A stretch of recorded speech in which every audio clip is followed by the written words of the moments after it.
Il reste le seul territoire qui n'appartient à personne, à aucun pays. Un territoire immaculé, a priori préservé par l'homme. Et pourtant, l'Antarctique est aujourd'hui menacée.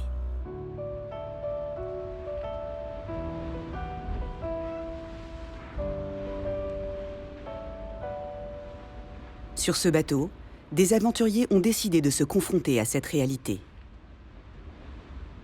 Leur objectif, découvrir à quel point le continent blanc est aujourd'hui une victime silencieuse de l'homme.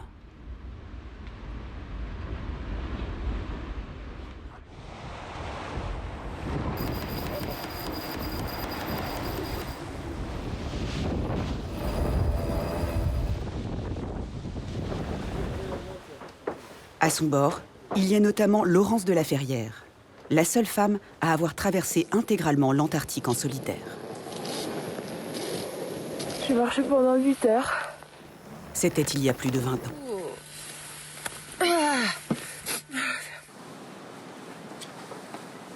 À ses côtés, Éric Loiseau.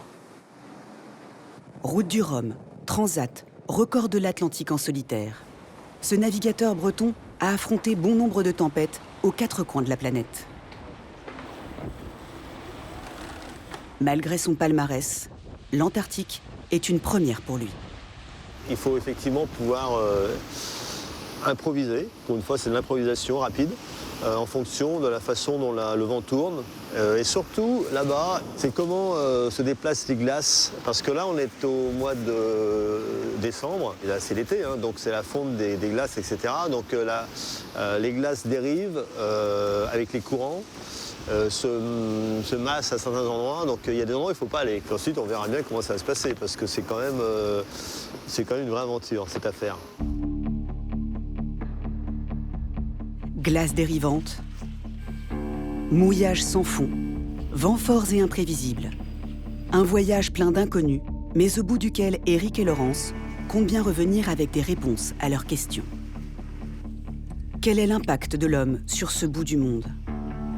Et surtout, l'Antarctique est-il encore vraiment ce territoire de paix et de science ?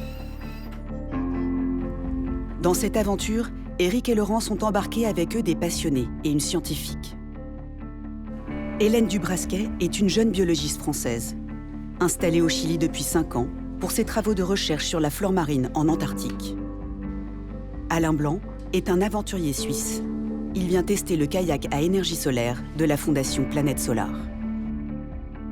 Durant leurs 6 semaines d'expédition, ce catamaran sera leur camp de base flottant qui fait la fierté de ses propriétaires. Maria et Alejandro, un couple d'Argentins qui ont fait venir avec eux Duarte, André et Rita. Eugenio, quant à lui, connaît bien la péninsule antarctique. Il était militaire dans la marine argentine.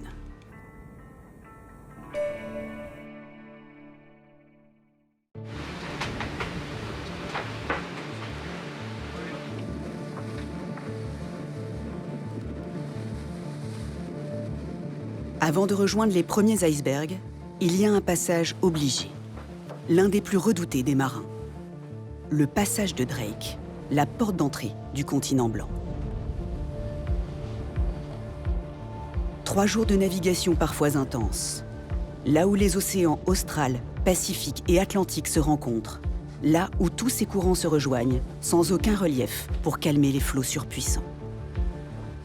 Donc là, on est quand même au-dessus du 50e parallèle, donc ce que les navigateurs appelaient les 50e hurlants, du fait du bruit du vent et des rugissements de l'océan. Donc c'est pas le cas aujourd'hui, tant mieux. On a un peu les conditions typiques des mers du Sud, c'est-à-dire une mer grise, un ciel assez bas. Dans nos belles années au début, on faisait toute la navigation au sextant, donc avec le soleil et la lune et les étoiles. Et c'est vrai que c'était compliqué dans les latitudes sud parce qu'effectivement, on n'avait pas beaucoup de soleil dans la journée. Typiquement aujourd'hui, on a eu très peu d'occasions. On a eu peut-être 2 ou 3 moments où on aurait pu effectivement viser le soleil et faire une position.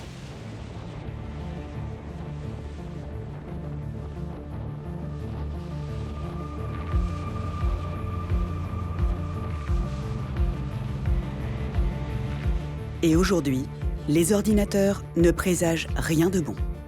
Lors des tempêtes, les vagues furieuses de Drake peuvent atteindre 10 mètres. Eugenio les redoute.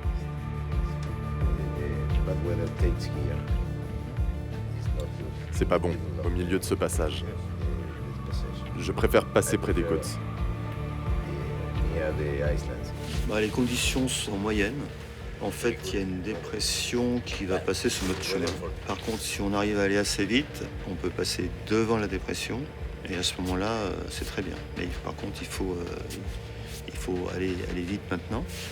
C'est jamais un endroit facile.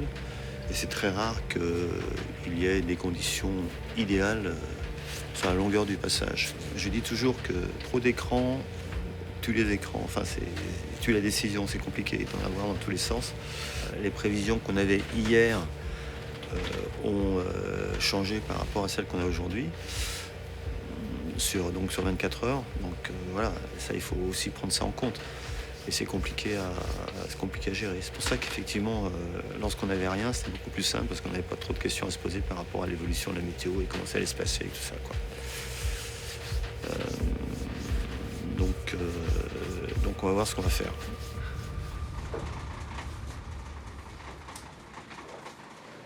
Les conditions ont été clémentes. Le passage de Drake est maintenant derrière eux. Si après 50 années de carrière, Eric continue d'arpenter les mers du globe, ce n'est plus pour une course au trophée, mais pour mener un combat contre l'un des plus grands ennemis de la nature, le plastique. Ambassadeur de l'association de défense de l'environnement Race for Water, il réalise des prélèvements lors de chacune de ses expéditions. Donc le but de ce filet Manta, c'est de récupérer un échantillon d'eau de mer qu'ensuite on va envoyer à des chercheurs hollandais, un laboratoire, pour l'analyser, savoir quel est le degré de pollution de la mer dans le détroit de Drake. C'est un endroit où il y a très peu de relevés qui sont faits. La pollution plastique, elle est énorme. On n'imagine pas ce que ça peut être. Et c'est pas tellement ce que l'on voit, c'est pas les sacs plastiques qui flottent à la surface de l'eau. C'est toute la dissolution du plastique qui fait des espèces de microplastiques qui d'ailleurs impactent le plancton, on s'en est aperçu récemment, impactent toute la faune marine. Des prélèvements qu'Eric multipliera tout au long de l'expédition. Ok, c'est bon. Supporter là. Et voilà, il n'y a plus de filet. Là, c'est con ça alors. Et t'en as un deuxième. Alors, j'en ai pas d'autre. Je pense qu'avec la pression de l'eau, le truc a cassé. Et donc du coup, on a perdu le conteneur. C'est un peu embêtant parce que du coup, c'est quelque chose qu'on ne peut pas remplacer, quoi.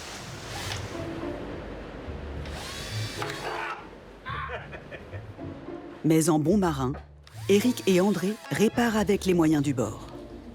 Bricolage et imagination permettent de recréer l'indispensable avec un contenant trouvé sur le bateau.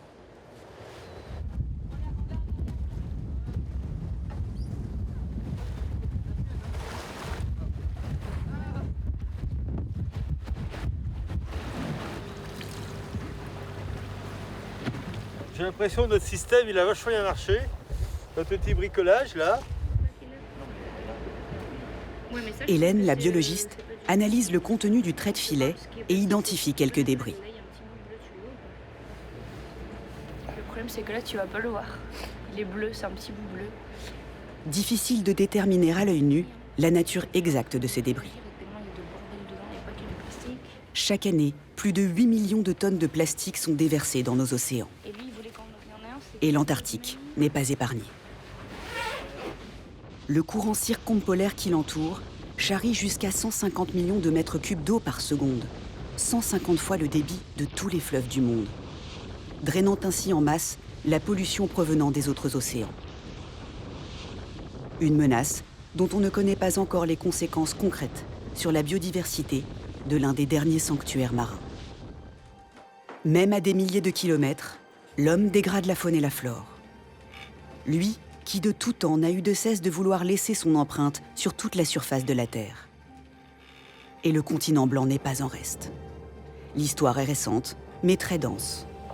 2 siècles d'exploration, de conquête et de bon nombre d'épopées qui sont devenues des mythes. So easy to find. I like comme sur cette première terre qui apparaît au loin.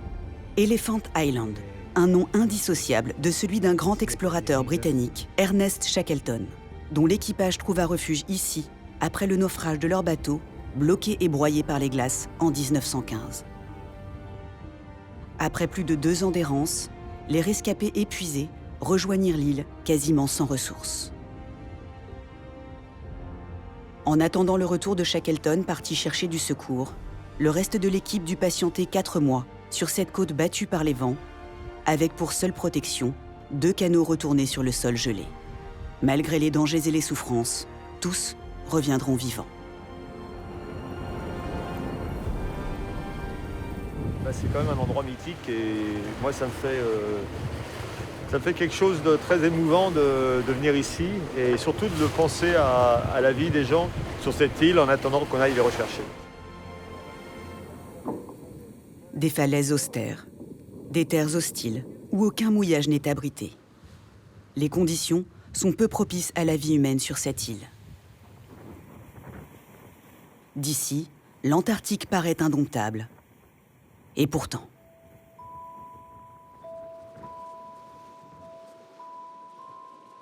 Cap au sud. L'équipe part à la rencontre de ceux qui s'établissent ici. Vers l'île du Roi George, nommée ainsi par le capitaine britannique William Smith, en l'honneur de son monarque, le 3e du nom. L'explorateur découvrait l'Antarctique en 1819. 200 ans plus tard, ils sont des centaines d'hommes et de femmes, d'horizons et de nationalités différentes. Parmi eux, des climatologues, des météorologues, des biologistes. Ce sont les sentinelles du réchauffement climatique. À l'approche des côtes, la nature s'offre à nous dans toute sa splendeur.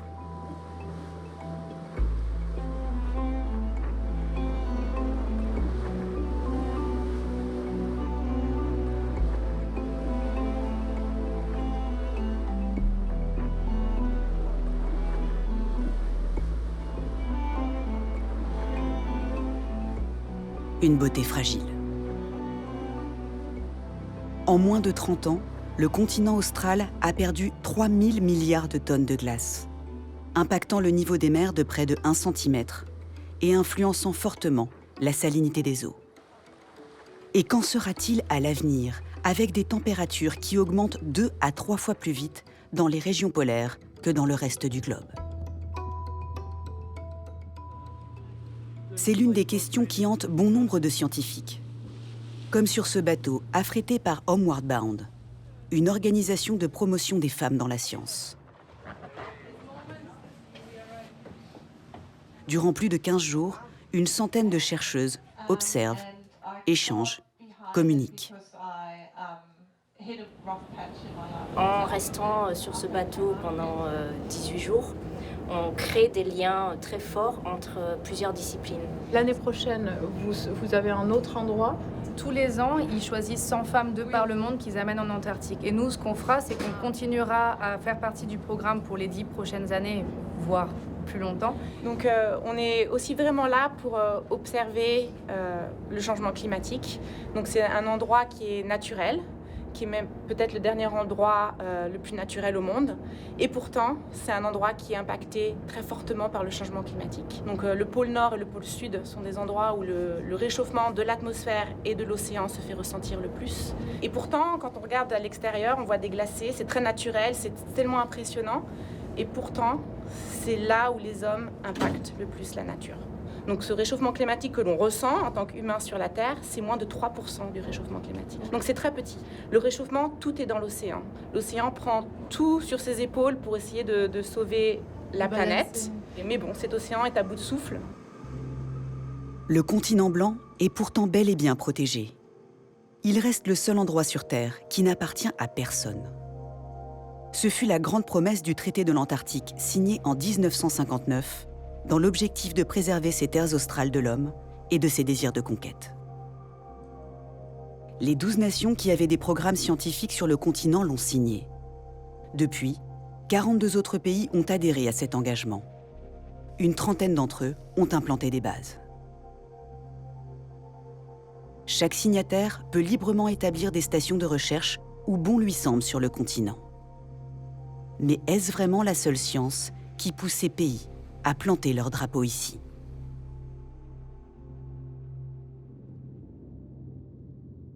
Sur l'île du Roi-Georges se trouve la plus grande concentration de bases scientifiques en Antarctique, une dizaine. Pour des raisons de commodité évidentes. Nous sommes ici à moins de 1000 km de la pointe de l'Amérique du Sud, soit la distance la plus courte entre un continent et l'Antarctique. 2 jours par la mer ou 2 heures en avion.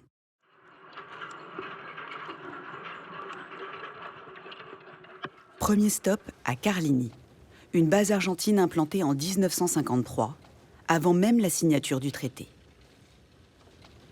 Ici se relaient toute l'année des chercheurs, biologistes, météorologistes ou océanographes.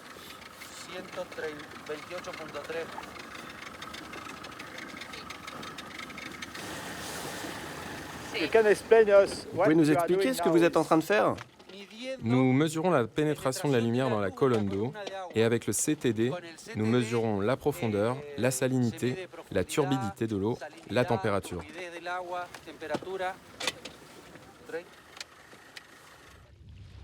Mais la science est-elle vraiment la seule motivation de l'Argentine, un pays historiquement implanté ici? Laurence attend beaucoup de cette première visite. C'est assez émouvant de commencer à prendre contact avec la première base. L'aventurière n'a pas seulement traversé l'Antarctique. Elle y a dirigé la base française Dumont-d'Urville en 2009. Un regard aiguisé pour enquêter sur les réelles motivations des autres pays présents ici. Et en gros, il y a combien de personnes qui vivent sur la base? En ce moment, il y a 44 personnes.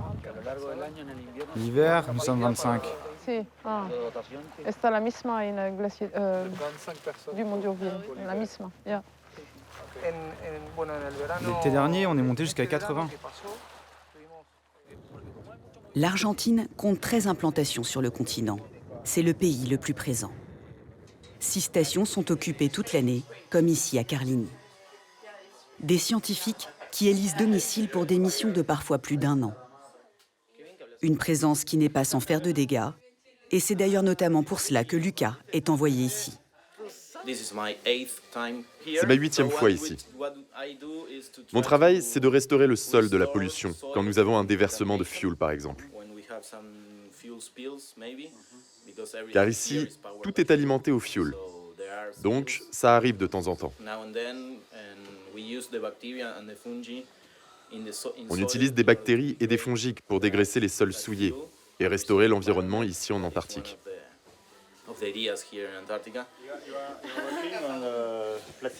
Vous travaillez sur la pollution plastique ? Cette année, il y a un groupe qui vient pour travailler sur les microplastiques. Ils essayent de déterminer s'il y a des microplastiques dans la glace, ce qui est à peu près sûr. Vous avez trouvé quelque chose, des résultats ? Non, pas encore. C'est la première année qu'ils viennent. Parce qu'on a pris quelques échantillons. Les macroplastiques, beaucoup de manchons ont été retrouvés avec du plastique dans leur estomac. Et c'est assez habituel. Le microplastique est un sujet un peu nouveau. Les gens commencent à travailler sur ça. Hélène profite justement des microscopes de la base pour en savoir un peu plus sur les prélèvements d'eau réalisés sur le bateau. Il y a des débris de plein de trucs. Ça peut être, je sais pas, des résidus de peinture. Tu vois, c'est transparent un peu. Je sais pas vraiment ce que c'est, mais c'est pas naturel. C'est solide, regarde, si j'augmente la lumière. ¿Viste? Eso es nylon. Tchouk. ¿Viste comment c'est? Dans notre trait de filet, là, on a à la fois la communauté planctonique, représentée par des diatomées, en majorité, et la présence de débris marins, et probablement des débris issus, en fait, des activités humaines ici dans la zone. C'est difficile de savoir l'origine et la composition des microplastiques simplement avec une vue microscopique. Tous ces trucs bleus, là. Contamination lors de l'échantillonnage ou provenance du milieu extérieur. Une analyse plus poussée en laboratoire permettra d'en savoir plus. D'où vient ce plastique? De quel endroit?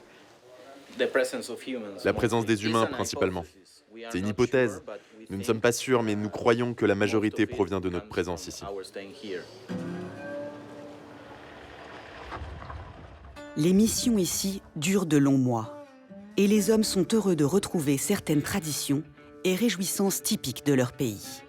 Et en Argentine, le dimanche, c'est l'asado. Me siento en casa. Je me sens comme à la maison avec ça, hein? Parce que oui, asado en l'Antarctida, c'est pas possible ça. Si on ne le voit pas, on ne prend pas. L'Argentine est fière de ses traditions, mais encore plus orgueilleuse au sujet de ses territoires. Et nous allons en savoir un peu plus sur les raisons profondes de la présence de ce pays en Antarctique. La chose la plus importante ici, c'est ce qu'on peut voir en rouge. Ce sont les prétentions territoriales de l'Argentine en Antarctique, qui sont pratiquement les mêmes que celles du Chili et de la Grande-Bretagne. Avant la signature du traité, 7 pays, dont la France, revendiquaient un bout de territoire. Des prétentions aujourd'hui gelées, mais certaines nations comptent bien garder un pied bien ancré en Antarctique.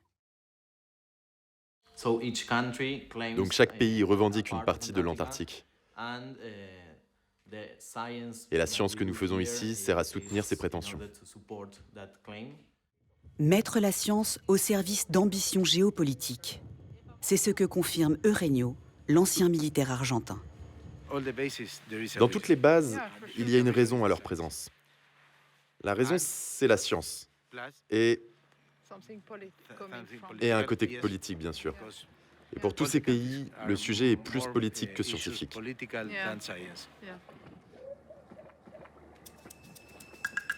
Et pour imposer leur présence en Antarctique, certains pays sont prêts à mettre les moyens.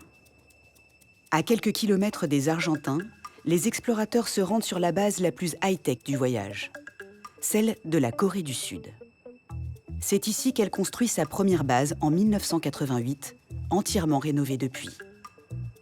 Le pays investit chaque année 45 millions d'euros pour son programme en Antarctique. Une base scientifique très technologique, mais aussi originale. Eric découvre dans les couloirs une autre vision du monde. Celle vue de certains pays de l'hémisphère sud. C'est la première fois que je vois une carte à l'envers, mais c'est marrant de la voir comme ça finalement, avec le sud au nord et le nord au sud. Là, c'est leur station de l'Antarctique. Le chef de la base n'est pas peu fier de montrer ses installations.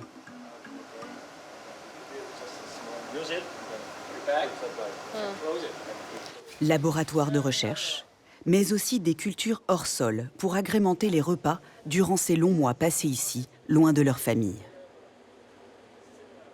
Le prix à payer pour être le témoin direct des conséquences du réchauffement climatique en Antarctique. Cette ligne glaciaire était ici, juste ici. Mais en 32 ans, on a perdu tout ça. C'est vraiment tragique. Et vous aimez être ici? J'adore. Combien de fois êtes-vous venu ici? En mission d'été, je suis déjà venu 6 fois. Mais durant l'hiver, c'est la première fois. J'ai hâte de rentrer à la maison. Un terrain de recherche qui fait l'objet de bien des convoitises, de conquêtes territoriales, mais aussi et surtout de quêtes de ressources. L'Antarctique renfermerait 20% de la réserve mondiale de pétrole et de gaz naturel. Aujourd'hui, nul ne peut explorer ni exploiter ce sol grâce au protocole de Madrid signé en 1991. Mais qu'en sera-t-il si certains pays veulent un jour mettre la main sur les trésors du continent blanc? Arrivé sur la base de Bellinghausen, l'une des 7 stations russes implantées en Antarctique. Le protocole de Madrid doit être rediscuté en 2048. Certains s'inquiètent qu'il ne soit fragilisé, notamment par la Russie.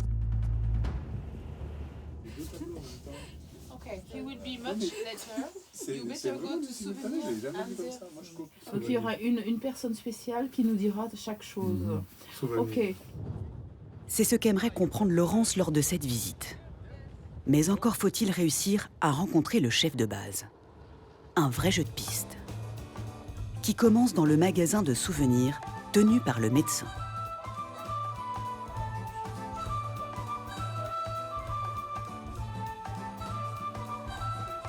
Mais toujours pas de chef de base. Laurence et ses compagnons sont guidés vers l'hôpital pour une petite visite des installations. Mais toujours pas de responsable à l'horizon. Pendant ce temps, Eric en profite pour suivre l'océanographe en plein travail. La visite se terminera finalement sur le fleuron de la base, l'église orthodoxe, avec le prêtre en personne.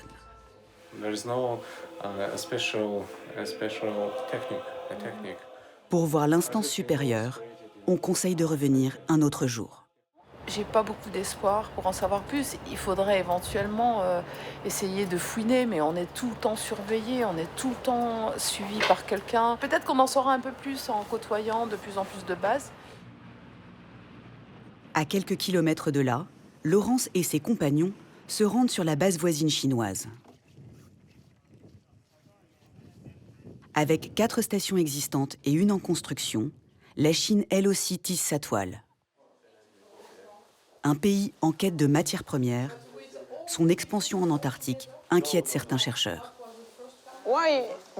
Pourquoi avez-vous décidé de venir en Antarctique? Pourquoi la Chine? Pas vous personnellement. Pourquoi la Chine a-t-elle décidé de construire une base scientifique en Antarctique?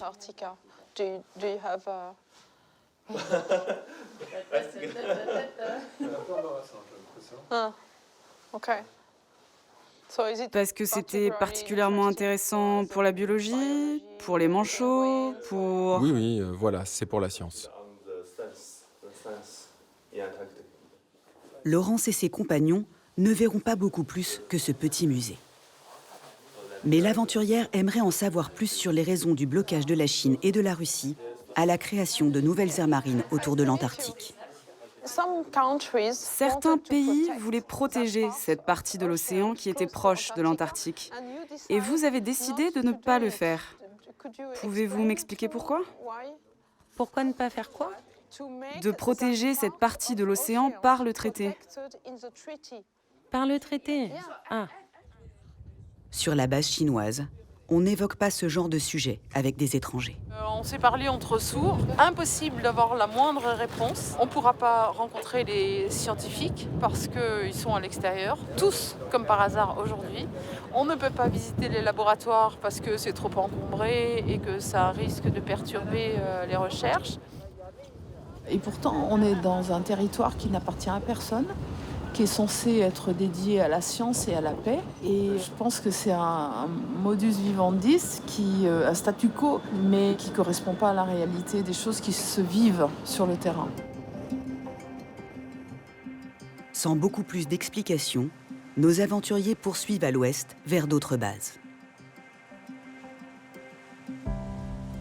Maria, la propriétaire du bateau, a une histoire personnelle avec l'une d'elles. Bonjour, tu m'entends? D'ici, je vois où tu m'as dit que ta chambre était.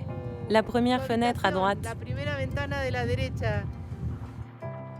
Mon père a vécu ici pendant 1 an, en 1955. Je suis très émue.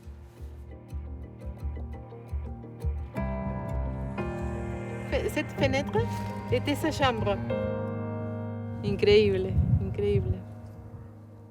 Vide la plupart du temps, les militaires argentins viennent ouvrir cette structure une dizaine de jours par an pour dépoussiérer leur drapeau. Ils conservent de la même façon quelques-uns de leurs sites. Contrairement aux hommes, certains habitants profitent ici toute l'année des plages.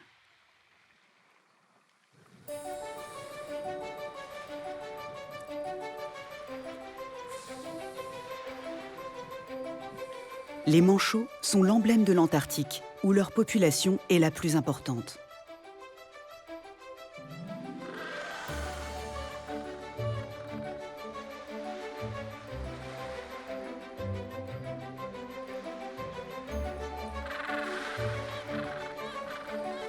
Si leur démarche sur Terre fait sourire, sous l'eau, ce sont de redoutables nageurs.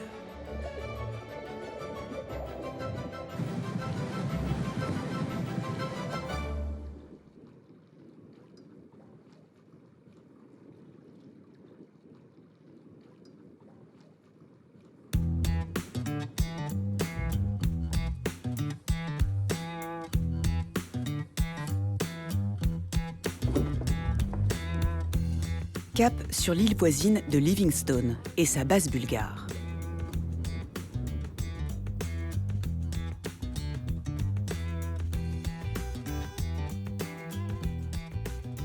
C'est l'un des plus petits budgets de recherche australe. Elle fut supportée par la grande sœur russe à la fin des années 80. Ici, très peu d'électronique, mais l'accueil sera le plus chaleureux du voyage. Le chef de la base m'expliquait qu'ils se connaissent tous au départ. Il y a en général pas plus de 1 ou 2 nouveaux qui partent avec eux. Et c'est une équipe dont la solidarité augmente à chaque campagne. Et ça aussi, par rapport aux Français, c'est quand même très différent. Nous, quand on part faire une campagne, par exemple à Dumont d'Urville, les gens sont pratiquement tous nouveaux, systématiquement à chaque fois. C'est la 21e fois que je viens, moi. Et ça, c'est la première base bulgare. On a commencé à faire de la géologie ici, puis ensuite météorologie, biologie, plein de choses. Des géophysiciens aussi, etc. Cette base représente bien les petites structures sans grand budget, mais qui tiennent à clamer haut et fort leur présence en Antarctique.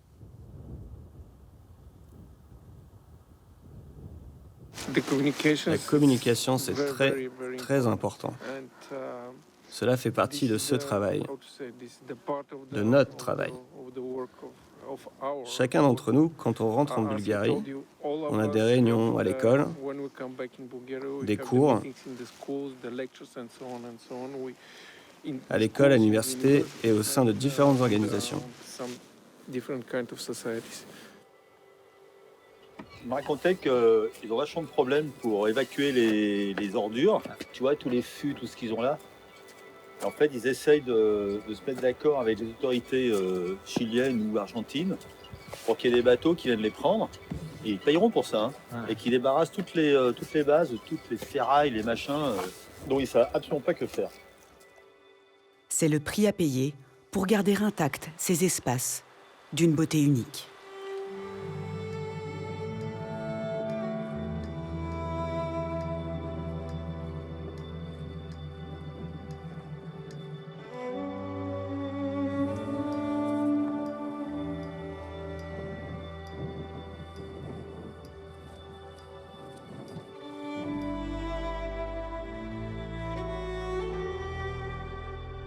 Laurence et Eric partent prélever de la neige.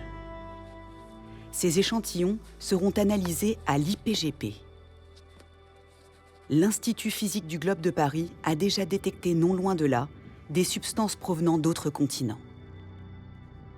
Des micronutriments transportés par les airs qui impactent potentiellement le plancton.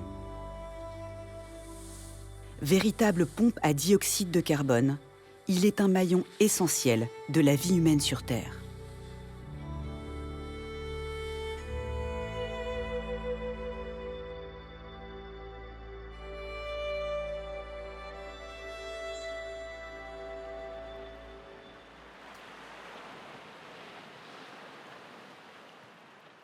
Hélène, de son côté, cherche des algues venues d'ailleurs. Je vais prélever avec un swab, c'est-à-dire que je vais racler la surface du rocher pour prélever des propagules d'algues vertes. Et les propagules, c'est les bébés algues qui se fixent sur un substrat. C'est le début de la croissance en fait. Donc je vais ensuite mettre ça dans cette petite poche et on digérera l'ADN une fois de retour au laboratoire. Le but de cette expérience, c'est de savoir quelle espèce d'algue est en train de pousser en ce moment sur les rochers. Moi, ce que je cherche à savoir, c'est si on a la présence d'une espèce invasive qui s'appelle Ulva intestinalis. des espèces invasives récemment apparues en Antarctique. Je crois que je l'ai. Youhou! Là, on a trouvé de l'Ulva intestinalis, c'est l'espèce que je suis en train de chercher en fait. C'est celle-là. Ce sont les débuts de ces recherches pour en comprendre la provenance et leur prolifération, mais aussi les risques à terme sur l'écosystème. Non loin de là, des chercheurs britanniques viennent eux aussi de découvrir plusieurs espèces d'insectes invasives. Les barrières naturelles ont été détruites par l'homme et le schéma risque de s'accélérer avec l'augmentation du trafic maritime dans ces eaux. Et notamment le tourisme. Les croisiéristes surfent eux aussi sur la vague polaire depuis près de 60 ans. Pour éviter que ces sites ne soient massivement piétinés, l'Association internationale des voyagistes en Antarctique encourage les États membres à interdire le débarquement des bateaux de plus de 500 passagers.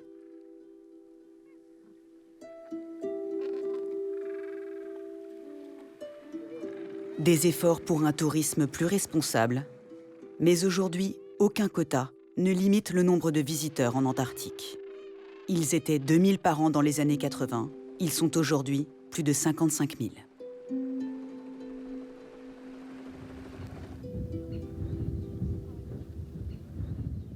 Et l'un des incontournables pour les touristes, c'est l'île de la Déception. Avant d'être un must pour les navires de croisière, l'île était le repère de baleiniers il y a un peu plus d'un siècle. Les vestiges laissent entrevoir les ravages de l'homme sur ce mammifère, chassé pour son huile qui alimentait les lampes et le chauffage sur les autres continents. On suppose qu'ils mettaient l'huile de baleine à l'intérieur. Et ils devaient dépecer les baleines ici, ensuite mettre l'huile dans les fûts, et ensuite des bateaux venaient les prendre et les transporter. Heureusement pour l'espèce, l'homme trouva des produits de substitution et abandonna dans les années 30 cette chasse déloyale.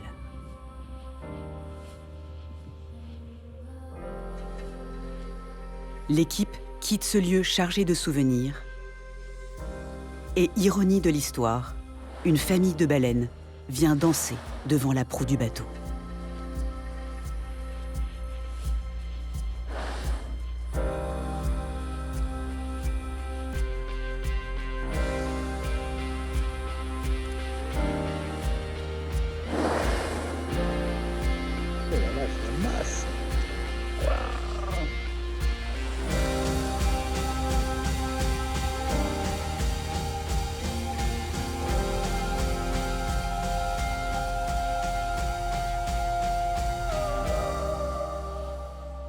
L'un des plus beaux spectacles depuis le début de ce long voyage.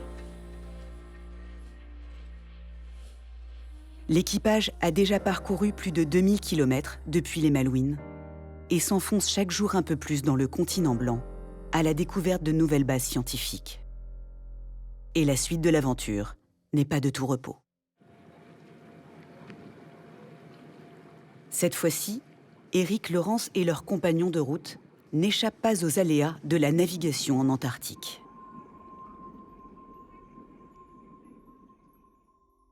Un slalom entre les icebergs et les redoutables growlers, ces blocs de glace cachés entre deux vagues.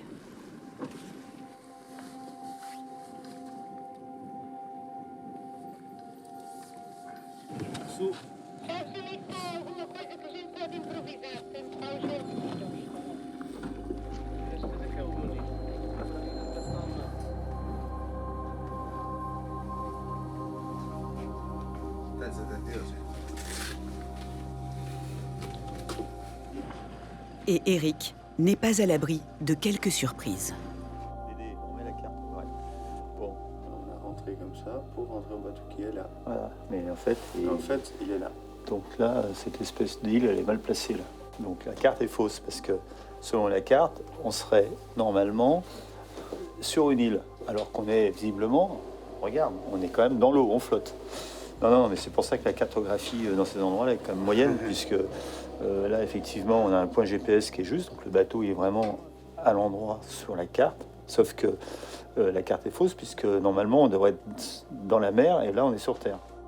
Malgré la sophistication du bateau, La vigilance est donc toujours de rigueur avant l'arrivée à la prochaine étape, l'un des plus beaux sites en Antarctique, Primavera, où est implantée une autre base argentine, tout près d'une zone spécialement protégée pour notamment préserver ses mousses et lichens, sur lesquels il est d'ailleurs interdit de marcher. Mais cela n'empêche pas d'entreposer et d'utiliser ici des centaines de litres de fioul. C'est dingue, quoi. Il n'y a pas un panneau solaire, il n'y a même pas une tentative de faire quelque chose. Et il y a d'autres bases qui sont quand même beaucoup plus avancées dans ce sens-là. Celle-là, vraiment, alors que, à mon sens, c'est l'une des plus belles, en tout cas qui est placée dans un des plus beaux endroits, avec des millions de manchots qui sont tout autour. Bon, bah, ça pue le gasoil, ça fait un bruit étonnant. Donc, ouais, c'est un peu contradictoire.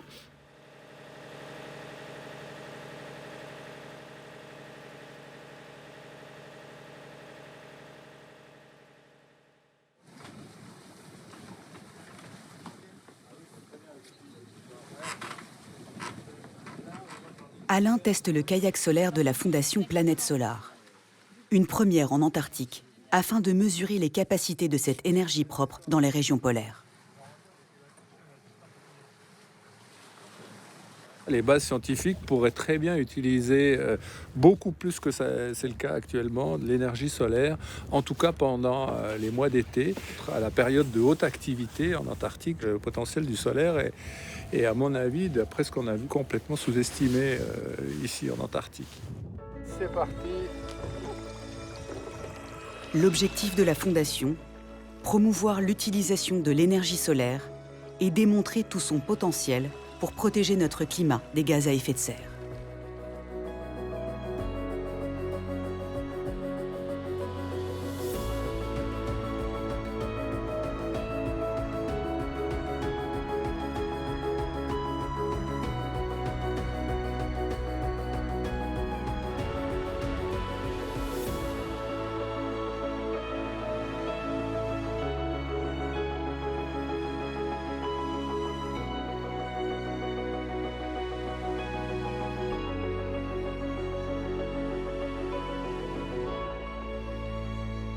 Heureusement, la nouvelle génération de scientifiques compte bien effectuer ses recherches en limitant au maximum son impact. Donc, ce qui est assez surprenant, c'est que quand tu regardes autour de toi, tu as un paysage assez minéral, austère. Tu ne penses pas du tout qu'il y a possibilité pour que la vie se développe. Et en fait, en Antarctique, toute la vie, elle est vraiment sous-marine. Et le plancton gélatineux, en général, on ne sait pas vraiment quelle fonction écologique ils ont. Par contre, ce que certains chercheurs ont remarqué, c'est qu'il y a de plus en plus de méduses et de plancton gélatineux dans les océans et on pense que c'est une réponse au changement climatique qui est en cours dans les océans. Et ça se traduit par une augmentation des températures, des zones anoxiques, c'est-à-dire beaucoup de zones où l'océan devient sans oxygène en fait et ne permet pas la prolifération de la vie autre que les bactéries. C'est toute une chaîne en fait qui commence à être chamboulée. C'est de la vie, mais c'est pas forcément bon signe en fait qu'il y ait la prolifération de ce plancton gélatineux. La suite du voyage vers la pointe de la péninsule apportera sûrement un éclairage supplémentaire sur la place des humains sur ce continent glacé. Mais sur le chemin, la nature reprend ses droits.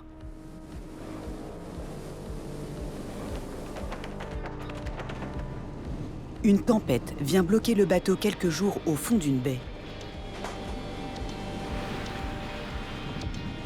Avant la dernière étape, la base d'Esperanza. Et en arrivant au loin, c'est à se demander si ici, on peut encore parler de base. L'Argentine a implanté une véritable ville. Les Argentins revendiquent clairement et ouvertement cette partie de l'Antarctique qui n'est pas la moindre et qui fait partie là du continent puisqu'on est vraiment sur la péninsule antarctique. Donc je pense que sur le plan symbolique, c'est très clair. On a beau être sur un territoire de paix, comme sur de nombreuses bases, ce sont des militaires qui nous accueillent. Les gens nous demandent pourquoi des militaires sur la base. Parce que nous sommes les seuls à être formés pour affronter les conditions en Antarctique et pour donner un soutien logistique aux scientifiques. C'est pour ça que les uniformes militaires ou de camouflage sont interdits. Les armes aussi, et les exercices militaires. Mais nous donnons un soutien logistique.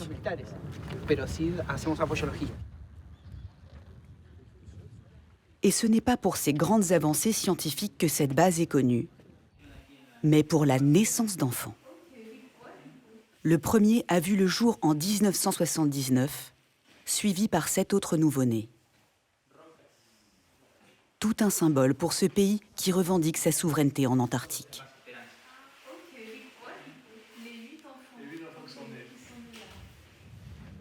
Et si les naissances se sont arrêtées au milieu des années 80, on continue aujourd'hui de s'installer en famille. Elles sont une dizaine au total à prendre leurs quartiers australes durant plus d'1 an. Et tout a été prévu pour que la vie soit un peu comme à la maison. Comme cette école qui accueille une dizaine d'enfants chaque année. Le programme est le même. Mais comme nous prenons en compte les particularités de l'Antarctique, nous profitons de notre environnement. Nous travaillons sur la faune, les études scientifiques. Nous profitons du soutien qui vient des études scientifiques. Les scientifiques ne sont pas là, mais nous sommes connectés via des visioconférences.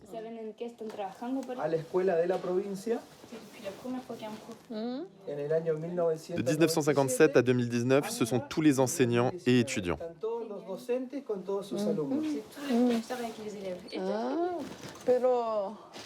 Je trouve que c'est un endroit qui est relativement remarquable par les gens qui sont présents et par la manière dont ils organisent l'éducation des enfants, la manière dont ils conçoivent la venue des enfants sur place, y compris des familles. C'est une vraie ville en tenant compte des impératifs qui sont liés à l'Antarctique et juste essayer de positionner un certain nombre de gens dans la meilleure compréhension et dans le meilleur contact avec l'environnement qui leur est offert. En cette période des grandes vacances, la base est quasiment vide. Le chef Norman, lui, reste ici, avec son épouse et ses 2 enfants.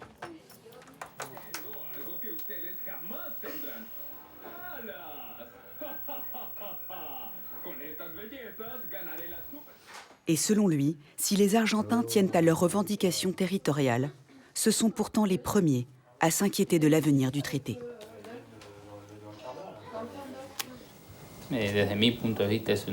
Selon moi, c'est une analyse personnelle.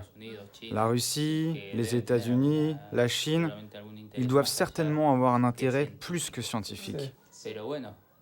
Mais bon, c'est là qu'il faut de la fermeté des autres pays signataires du traité sur l'Antarctique. Avoir une position ferme pour que l'Antarctique reste tel qu'il est aujourd'hui.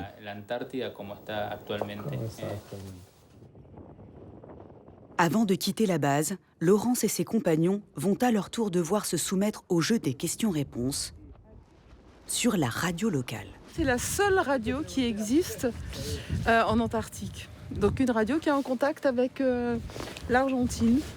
Ils ont une capacité de communication qui est nettement supérieure à la plupart des bases qui se trouvent en Antarctique. Toutes les semaines, la radio diffuse ses propres émissions dans toute l'Argentine.